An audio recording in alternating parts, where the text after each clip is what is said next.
Salut. Donc aujourd'hui, je vais te raconter comment ça se fait qu'un patron m'a manqué de respect et que, en gros, on s'est embrouillé. Voilà, donc je sais pas si tu me connais. Moi, c'est Aldo, je suis investisseur immobilier et donc j'ai décidé de reprendre un boulot, donc un CDI en tant que mécanicien automobile, si tu veux, pour continuer donc en principal donc à investir dans l'immobilier et me faire un CDI. Voilà, tu sais que en tant qu'investisseur, aujourd'hui, voilà, j'ai plusieurs appartes. Et aujourd'hui, je n'en vis pas de mes appartes. Donc, c'est pour ça que je cherchais aussi un revenu supplémentaire. Et ça pouvait me permettre d'augmenter ma capacité d'emprunt et de continuer à investir, c'était top. Voilà. Donc moi je me mets à chercher donc un boulot de mécanicien auto parce que voilà, ça fait des années que je fais ça, c'est mon métier principal. Certes, je faisais de l'achat-revente de véhicules, mais voilà, mon axe principal c'était la réparation de véhicules. D'accord? Donc c'était un domaine que je connaissais. J'ai dit bon allez, bon, qu'est-ce que je fais? J'appelle tous les garages et j'appelle pour savoir s'ils cherchent un mécano. Voilà, je ne vais pas passer par la case Pôle emploi, sur la case les agences, etc. pour trouver un job. Je fais l'annuaire, j'appelle tous les garages du secteur et je demande s'ils ne cherchent pas un mécanicien auto. Donc là, moi j'appelle voilà, les premiers venus, hein, je tape mécanicien auto dans mon secteur, je tombe sur trois quatre garages, et là je tombe sur un gars, il me dit écoute, moi ouais, je cherche un mécanicien automobile. Voilà, on a besoin de ça, on a la recherche, j'ai une vingtaine de voitures qui sont en attente de réparation. Voilà, donc je lui explique mon parcours, mon profil. Voilà, moi, je dis bon, que ça fait des années que je suis mécanicien auto, j'ai fait de l'achat-revente, etc. J'ai l'expérience. Moi, la mécanique, c'est pas un souci pour ça. Je suis pas un débutant, tu vois. Il me dit, écoute, ton profil, il m'intéresse. Donc, j'ai dit quand on peut se voir. Donc, j'ai dit, demain, on se voit. Pas de problème. Donc, du coup, ce que je fais, moi, je vais le voir le lendemain. Je regarde son garage, on discute et tout, etc. C'est un jeune, tu vois, vraiment un gars. Il a mon âge, tu vois, et il avait ouvert un garage. Je dis, franchement, beau garage. Bien, c'était propre dedans. On a discuté. Il me dit, voilà, moi, j'ai ça comme valise du diagnostic. Voilà, nous, on travaille comme ça, comme ça. Ok, pas de souci, impeccable. Donc, après, moi, je rentre chez moi. Je vais voir un autre garage, tu vois, et je discute un peu avec lui, tu vois, et je dis, ouais, moi, je vais peut-être bosser là, là, là, là. Il me dit, ah, écoute, surtout pas, ne va pas bosser là-bas. Voilà, il a fait ça, ça, ça, ça, ça, et j'ai dit, non, c'est vrai et tout. Il me dit, ouais, ouais, ne va pas bosser là-bas, tu vois. Alors après, tu vois, j'ai dit, bon, c'est peut-être qu'il dit ça, peut-être parce que, voilà, tu sais qu'entre garages, des fois, voilà, on se fait un peu concurrence, etc. Et on va pas forcément se faire un peu de pub, tu vois, entre concurrents, tu vois. Donc du coup, je dis soit il a dit ça pour ça, ou ma foi, on verra. Mais en tout cas, le premier aperçu, ça s'est très bien passé avec ce patron. Et en tout cas, j'ai envie de bosser, tu vois, là-bas.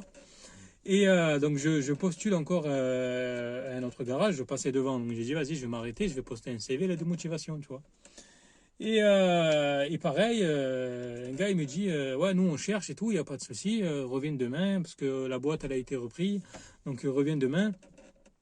On discute entre toutes les personnes qui ont repris la boîte et franchement, en tout cas, ton profil nous intéresse. Ok. Donc entre-temps, bon, moi, vu que j'avais un peu des doutes par rapport au premier garage, tu vois, par rapport à ce que l'autre m'a dit, il m'a dit qu'en gros c'était le bordel et qu'il fallait pas aller là-bas. J'ai dit, bon, du coup, je vais aller au deuxième garage pour voir si vraiment ils me prennent. Surtout que le deuxième garage est à côté de chez moi. Donc j'y vais le lendemain et là, le gars, il me dit quoi? Il me dit, ouais, nous, voilà, on recherche quelqu'un. Il dit, après, ce qu'on peut faire, au lieu de faire une période d'essai, de faire un CDI, une période d'essai, en fait, tu viens chez nous, tu fais une période de stage. Et je dis, mais j'ai commencé une période de stage. Et il me dit, ouais, une période de stage. Je dis, mais je dis, la semaine que je vais travailler chez vous, elle est payée. Il me dit, ah ben non, non, c'est gratuit. Et je dis, moi, non, désolé, mais moi, ça fait 10 ans que je fais de la mécanique. Je suis désolé, mais moi, je vais pas venir travailler gratuit une semaine. Tu vois? Donc, comme ça, je dis, autant j'aurais été nouveau stagiaire ou quoi, ou j'aurais pas de connaissances. Bon, ok, je viens travailler gratuit une semaine pour apprendre limite. Mais là, j'ai l'expérience en tant que mécanicien auto, tu vois. J'ai pas, je sais que je vais leur faire du chiffre, tu vois. Et je vais pas travailler gratuit. Surtout qu'aujourd'hui, voilà, c'est malheureux, mais rien n'est gratuit. Moi, passer une semaine gratuitement, c'est hors de question. Et donc du coup, là, ils m'ont dit non. Ils m'ont rappelé, ils m'ont dit que du coup, ils me prenaient pas. Parce que ben, je voulais pas faire la semaine de stage, hein, clairement. Alors, je sais pas si c'est vraiment de ça ou pas, mais peut-être ils l'ont mal pris. Mais en tout cas, enfin, moi, je m'en fous, je vais pas venir travailler gratuitement une semaine. Donc bon, ok, et du coup, je rappelle le premier garage. Voilà. Après, j'ai pas cherché, si tu veux, plus que ça. J'ai pas appelé d'autres garages. Je dis, bon, déjà, il y a celui-là qui me prend, on verra, on va voir ce que ça donne, tu vois. Donc du coup, j'y vais donc le matin, il me dit viens à 9h, je m'achète ma tenue, etc. Déjà, ça me semblait bizarre que c'est moi qui achetais la tenue, mais bon, il m'a dit viens comme ça et tout. Non, avec chaussures de sécurité, ouais, mais sans chaussures de sécurité, non, j'y vais pas. Donc du coup, j'y vais, j'achète mes chaussures de sécurité, j'achète mon pantalon, j'achète mon truc. Tu vois, c'est des trucs qui peuvent arriver, hein. Écoute l'histoire, hein, en tant que salarié. Donc je vais là-bas, la première journée, il me dit tiens, un embrayage à faire sur sur une bagnole, sur un utilitaire. J'ai dit ok, pas de souci. Donc déjà de là, ben, je connaissais pas le garage. Il m'explique, il me dit voilà, c'est là, là, là. La servante, on avait une servante. Bon, la servante, déjà, on avait trois servantes pour les trois. Il n'y a pas une servante, il n'y a pas chacun une personne qui avait une servante. Donc du coup, les outils, ben, c'était un peu, il fallait chercher un peu de partout. Bon, ça, à la rigueur, c'est pas grave, mais bon, tu perds du temps. Et du coup, ben, le temps de s'adapter et de faire le truc, ben, voilà, après, j'ai fait mon embrayage tranquille. Et puis, voilà, donc la première journée, pas de souci, tu vois, la première journée, le patron, vraiment au top. En plus, voilà, je lui dis les heures que je veux faire. Il me dit, bon, il n'y a pas de souci, on s'arrange sur les heures. Franchement, au top, le gars. Franchement, la première journée, j'ai rien à dire. Il m'a pas cassé la tête. Bon, j'ai fait mon job. Voilà, je sais que quand tu bosses, quand tu vas dans quelque chose pour bosser, c'est pour travailler, d'accord? Le mec qui te paye, c'est pour faire le job. Ça, il n'y a aucun souci. Moi, en aucun cas, j'étais sur mon téléphone et pourtant, il autorisait à garder les téléphones, machin, machin. Moi, non. Moi, quand je vais là-bas, je fais mes heures, je bosse. Et voilà, il n'y a pas de. Dans les heures de travail, je regarde mon téléphone ou quoi. Loin de là. Et donc, pas de problème. Le lendemain, pareil. Euh, ouais, c'est ça. Le lendemain, pareil. Deuxième journée, au top. Donc je finis mon embrayage et j'écoute, tu sais, j'écoute les conversations parce que moi j'étais au loin, j'étais vers la bagnole, je faisais mon truc tranquille, d'accord, et j'écoutais un peu les gens, d'accord. Bon alors, quand je dis ça, c'est pas pour dénigrer le garage, ouais, d'ailleurs si je dis pas son nom, c'est pas pour lui faire une mauvaise réputation, c'est voilà, pour partager mon histoire en tant que salarié, en tant que quelqu'un qui cherche un job et qui finalement se fait pas respecter vis-à-vis de son patron et qui du coup ben, ça s'est mal passé, voilà. Donc du coup, deuxième journée, pareil, je fais mon taf.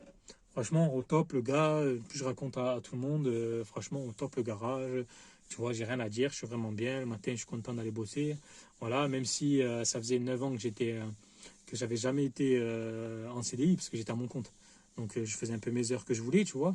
Mais voilà, ça faisait bizarre de reprendre un CDI avec des horaires fixes, tu vois.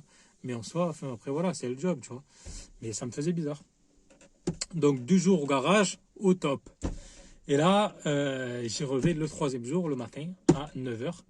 Je me pointe là-bas et d'un coup, le gars, il vient vers moi, le patron, hein, le patron du garage, hein. Il me dit, alors je sais pas si c'est à moi, parce qu'il me dit que c'est pas à moi qu'il a parlé, mais moi j'étais là, d'accord? Donc on était trois, d'accord? Moi, un gars et un apprenti, ou je sais pas si c'est un apprenti, mais j'ai pas l'impression qu'il avait un contrat de travail. Bref. Et il dit, ouais, faut pas venir à 9h, alors que les horaires c'est d'ouverture c'est 9h. Faut pas venir à 9h, il faut venir à 9h moins le quart. Déjà, c'est comme ça, il faut venir avant moi. Comme ça, il me dit, hein. Et après, 18h, il faut pas partir à 18h, il faut partir à 18h15. Même si les heures c'est 18h15. Voilà. Il me dit, et en plus de ça, et après, je sais qu'il me touche à moi. Et après, il me dit, même si la voiture n'est pas terminée, tu vas faire l'essai et tu pars à 18h15. Enfin, moi, il me dit ça, parce qu'en fait, si tu veux, la veille, j'avais terminé donc l'embrayage et il fallait que je fasse un essai. Mais moi, il était 18h. Donc, moi, 18h, j'ai ma famille qui m'attend, je rentre chez moi. L'essai, il se fera demain. Et du coup, bah, il n'était pas content que je parte à 18h15. Donc, du coup, voilà. Mais c'est plutôt la façon comment il a dit, en fait. La façon, tu vois, c'est des ordres directifs comme ça. Tu viens, tu gueules, tu vois, tout de suite, je découvre en fait qui il était, tu vois. Et ça, donc, ok, 2 points négatifs déjà, que je me dis, bon, ça commence. Et après, le troisième point qui a vraiment dégénéré, c'est qu'il me dit, tiens, tu as le moteur aujourd'hui ici qu'il faut démonter, qu'il faut prendre toutes les pièces, les mettre sur un moteur, et il faut remonter, et il faut que ce soir, ça soit terminé. Et là, le truc qui est impossible, tu vois, c'était un moteur sur un Mercedes, un machin énorme, tu vois, un moteur neuf, en une journée, c'est impossible. Au niveau du taux horaire, c'est impossible. Au niveau des heures, c'est impossible. Mais à part si tu fais les choses mal, en fait. Tu démontes, tu remontes, tu regardes rien, tu contrôles rien, tu remontes et tu démarres, c'est mal fait, mais c'est remonté, hein, t'inquiète, hein. Par contre, si tu fais les choses comme il faut, c'est impossible que tu mettes 8 heures de boulot. Donc du coup, j'ai dit là, laisse tomber, moi ça me plaît pas. Parce que le pire, c'est que je lui ai dit, le jour où quand je suis rentré dans le garage, je lui ai dit, écoute, moi j'ai posé mon condition, j'ai dit mes heures chez mes heures, j'ai fait 70 heures pendant 10 ans de taf. Moi voilà, je fais mes heures. Par contre, j'aime pas être pressé. J'aime bien faire les choses bien. Et je dis, et voilà. Et je dis, et là, ben, en l'occurrence, ça va pas. Donc du coup, j'ai décidé de discuter avec le patron. Donc je suis allé le voir parce que c'était impossible que je fasse la journée comme ça. J'étais trop énervé pour ça dans ma tête. Dans ma tête, j'étais trop énervé. La façon comment il m'avait parlé, ça m'avait pas plu du tout. Donc du coup, je suis allé le voir. J'ai vu clairement qu'en gros, il s'était réveillé, hein. Voilà, c'est malheureux, hein. Après, c'est pas contre lui, mais c'est sa façon. Voilà, il est comme ça. Donc du coup, je vais aller le voir, je lui dis, écoute, moi, c'est pas possible. Tu me dis de venir à 9h moins le quart. Déjà, les horaires, c'est 9h. Tu me dis de partir à 18h15. Les horaires, c'est 18h. Et en plus de ça, tu me dis de monter un moteur en une journée, chose qui est impossible. Voilà, donc je suis désolé. Mais en plus de ça, voilà, pour moi, la façon comment tu parles, j'apprécie pas. Pour moi, tu manques de respect. Donc là, franchement, c'est trop. Donc on s'est vraiment embrouillé dans le garage. Et j'ai dit, franchement, c'est un garage de fou. J'ai jamais vu ça, moi. J'ai jamais vu ça dans ce garage. Donc du coup, j'ai dit moi ce que je fais, j'ai dit je m'en vais ce matin, je m'en vais, je dois partir et je vais me changer les idées parce que là ça va pas. Ce qui s'est passé ce matin, ça va pas. Donc du coup, je vais changer un peu les idées, j'ai dit ce que je fais, est-ce que je reste pas dans ce garage. La façon comment il m'a parlé, si tu veux, tu vois. Et du coup, donc quand je suis retourné, je lui dis pareil, je dis moi si tu veux que je reste, tu me manques pas de respect. Les heures, je fais mes heures, tu me dis pas de venir avant, tu me dis pas de partir après. Voilà, on a imposé des horaires dans le contrat de travail, c'est comme ça, je peux pas faire là. Sinon, c'est payé, d'accord. Et pourtant, voilà, moi j'ai dit, je voulais pas faire plus d'heures, d'accord. Je voulais pas en faire moins, je voulais pas faire plus d'heures, voilà. Et je vais pas faire plus que ce qu'il me demande en fait, c'est tout. Je fais mon taf, le taf je le fais. Et du coup, il dit, bah, je suis désolé, mais moi c'est ma façon de parler. Moi je suis comme ça, je vais pas me changer, je peux pas faire autrement, c'est comme ça et pas autrement. Et voilà, donc du coup, ben, voilà, on a décidé que finalement, enfin, c'est pas la peine. Donc du coup, j'ai laissé tomber. Je suis pas retourné au garage. Et voilà, il m'a fait ma truc et ma lettre, enfin ma rupture de contrat. Et j'ai eu mon saut de tout compte. Et puis je me suis barré, clairement. Voilà, donc si j'ai un conseil à donner, c'est pas parce que tu es salarié que tu dois te faire manquer de respect. D'accord? Pour moi, le respect, c'est très important. C'est pas parce que tu es salarié et qu'en gros, ton patron a le droit de faire autant d'heures que possible sans être payé. Toutes tes heures doivent être payées. D'accord? Je pense qu'à un moment donné, c'est donnant-donnant. Le salarié, il doit être là, il doit faire le taf quand il est là. Par contre, le patron, il n'a pas le droit d'exiger plus que ce qui est noté dans le contrat. Si c'est exigé plus ce qui est noté dans le contrat, à ce moment-là, ces heures doivent être payées. D'accord? Pour moi, c'est normal. Voilà, si tu me dis de venir à 9h moins le quart, c'est soit ça a été noté dans le contrat, si ça n'a pas été noté, à ce moment-là, elles sont payées. Voilà. Mais en tout cas, moi, c'est pas ce que je voulais. Mes horaires, j'ai imposé des horaires. Je lui ai dit que je voulais pas faire 70 heures par semaine et que je voulais en faire 35 et que ça me suffisait et que quand j'étais là, par contre, je faisais le taf. Et du coup, bah, voilà, je sais pas si ça lui a pas plu ou quoi, ou qu'il cherchait quelqu'un qui faisait des heures, enfin, j'en sais rien. Mais en tout cas, pour ma part, j'ai compris finalement pourquoi ce garage, bah, il a été déconseillé, hein, parce que tu sais que quand tu es dans un... Tout se sait en fait. Demain, tu ouvres un commerce, tu ouvres une entreprise, tout se sait. D'accord, entre garage, etc., tout se sait. Et d'ailleurs, moi, quand j'ai discuté avec une personne que je connaissais, voilà, quand il m'a dit non, ne va pas dans ce garage, ben en fait, tu vois, au final, je sais pourquoi il m'a dit ne va pas dans ce garage. Et en aucun cas, j'aurais cru qu'un garage comme ça, que ça existait. Après, voilà, comme j'ai dit, je ne suis pas là pour le descendre. D'ailleurs, je dis pas son nom, je dis pas c'est lequel sa boîte. Je dis juste simplement que aujourd'hui, il y a des entreprises qui sont des très bons patrons, il y a des très bonnes boîtes, et il y a des très mauvaises boîtes. Et c'est pas parce que, en tout cas, je te le souhaite, que tu tombes sur une très mauvaise boîte que tu dois te laisser en fait manipuler ou que tu dois te laisser manquer de respect ou qu'on doit en gros faire ce qu'on n'a pas le droit de faire, clairement. Et si tu as un contrat, en tout cas, si demain qu'on te dit viens bosser, il faut que tu aies un contrat, d'accord, que ça soit écrit, que ça soit noté et que toutes tes heures soient payées. Voilà. Alors après, si par contre tu es jeune, que tu es, voilà, tu cherches un job, que tu cherches à apprendre, etc., voilà, c'est normal que tu fasses des heures, d'accord? Que voilà, tu as 18, 19 ans, que tu es jeune, tu connais pas le métier, c'est normal que tu fasses des heures. Tu es là pour apprendre et que si en plus de ça, le patron il te dit tu bosses plus, ouais, c'est cool, d'accord? Ça c'est bien, mais maintenant si ça fait 15 ans que tu as bossé et que tu as décidé de faire 35 heures et pas en faire 36 et que ça a été validé par ton patron et que derrière il décide de changer d'avis parce que du jour au lendemain il est arrivé une couille ou parce qu'il s'est levé la tête à l'envers et qu'il n'est pas content, ben non, en fait, le contrat, c'est le contrat, c'est tout. Voilà. Donc, c'est pas parce que tu es salarié qu'on doit te maltraiter, qu'on doit te manquer de respect, qu'on doit te parler n'importe comment. Et ça marche dans les deux sens. Hein. C'est pareil, hein. Tu es salarié aujourd'hui, tu as un taf. Les patrons aujourd'hui, ils ont des charges à payer, ils ont des grosses responsabilités. Donc, c'est normal que derrière, quand tu vas bosser, il faut que tu leur ramènes du chiffre. Voilà, c'est tout. Maintenant, moi, dans mon métier à moi, dans mon métier de mécanicien auto, je savais les heures qu'il fallait faire. Je sais le taf, comment il fallait le faire. Et c'est pour faire les choses mal. Moi, en tout cas, c'est pas mon politique. Ça m'intéressait pas. Et dans ce garage, malheureusement, dire qu'il faut faire, quand une journée tu fais un moteur de Mercedes de A à Z, c'est impossible. Donc, pour le faire, il fallait le faire mal. Et moi, chose que je ne voulais pas, j'aime pas travailler mal, ça m'intéresse pas.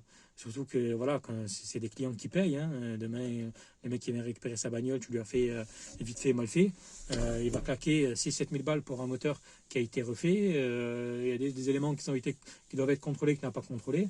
Demain, il arrive un souci, en fait, c'est pour la responsabilité du garage. Le client ne va pas être content. Et du coup, moi, personnellement, qui ai monté le moteur, je ne vais pas être satisfait parce que derrière, moi, en dehors du garage, j'ai une vie aussi, quoi. Si demain, je croise un client à qui j'ai changé le moteur et qui me dit, oh, la voiture était au garage, tu l'as mal montée, j'ai aussi ma responsabilité personnelle, tu vois. Donc du coup, c'est pour ça que j'ai décidé de laisser tomber avec ce garage. Je ne vais pas me faire chier avec un garage qui ne me respecte pas. Pas me faire chier avec un garage qui a une méthodologie de travail qui n'est pas la mienne et qui derrière va nuire à ma réputation personnelle. Donc voilà pourquoi j'ai décidé de mettre fin à mon travail et finalement j'ai trouvé une solution. J'ai des hangars là avec des garages, etc. que je vais louer. Je ne voulais pas les louer, mais je vais les louer finalement. Donc comme ça au moins ça va me permettre de pouvoir toujours garder mon train de vie de quelqu'un de libre, hein, parce que j'ai ma liberté aujourd'hui. Comme là aujourd'hui, tu vois, j'ai fait mes horaires, j'ai fait mon taf comme il fallait, il n'y a personne derrière qui est là pour m'emmerder. Et voilà, si tu veux, il y a tous les avantages sans les inconvénients. Voilà. En tout cas, j'espère que c'est un cas rare. Moi aujourd'hui, j'ai pas été salarié longtemps. D'accord, si tu veux, j'ai fait mes diplômes, j'ai eu mon CDI au tout début quand j'étais jeune. Je suis resté 6 mois salarié en CDI. Et après, je me suis mis à mon compte parce qu'entre-temps, j'ai ouvert ma boîte d'achat-revente. Et je suis resté 9 ans. Et après, tu vois, 4-5 mois après, je suis resté en stand-by. Et après, j'ai décidé de trouver un taf. Tu vois, c'est récent, là. Et il s'est passé ce qui s'est passé, comme je te l'ai raconté. Voilà, donc aujourd'hui, je vais tout faire pour ne plus retourner chez un patron. Et même si, bien sûr, il ne faut pas mettre tout le monde dans le même panier, mais si tu veux, déjà rien que cette histoire, elle m'a gonflé. Moi, je ne vais pas dans un garage donner de mon temps pour qu'on me manque de respect. En tout cas, chose que je n'apprécie pas. Et d'ailleurs, il y a eu des personnes, des gars qui sont là-bas depuis 3 ans, sincèrement, que j'apprécie beaucoup. C'était des bons gars. Et je lui ai dit d'ailleurs au patron, hein, parce que le patron, il est pas, en soi, il n'était pas méchant. Hein. Et je lui ai dit au patron, je lui ai dit, écoute, c'est dommage parce que tu as un bon fond, tu n'es pas méchant, mais évite de manquer de respect à tes employés. Tes employés, c'est ceux qui te font gagner ta vie. Et voilà, il me dit, ah, mais de toute façon, moi, je m'en fous.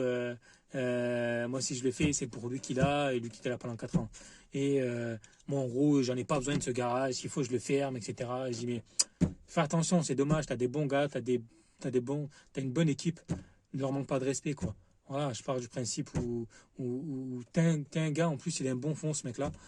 C'est un gars cool, tu vois, je l'apprécie. Mais quand il est énervé, quand il a des coups d'humeur, je sais pas ce qu'il a, moi, en tout cas, personnellement, il m'a manqué de respect. Chose que je n'ai pas appréciée. Voilà.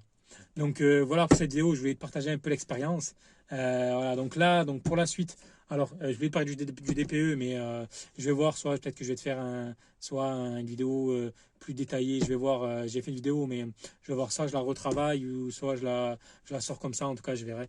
Et puis voilà, bah, tous les dimanches, je te partage mon quotidien d'investisseur. Et bah, dimanche prochain, je ne sais pas ce qu'il va y avoir, on verra.